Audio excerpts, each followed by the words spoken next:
নবী সাল্লাল্লাহু আলাইহি সাল্লাম জিজ্ঞেস করবে হাসরের ময়দানে, উম্মত 23টা বছরে আমি কি পরিমাণ কাঁদছি জানো না?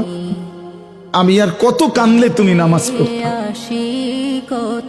আমি তায়েফের রক্তে পাথরের আঘাতে আমার পিঠটা ছিদ্র করে ফেলছি চালনির মতো। আমি 14 দিন ক্ষুধার কষ্টে পেটে পাথর বাঁধছিলাম 2টা। আমার ঘরের চুলায় 3 মাস কোনোদিন, আম্মা জান আয়েশা নবীর স্ত্রী বলছে যে খোদার কসম 3 মাস কোনোদিন চুলায় আগুন জ্বলে নাই।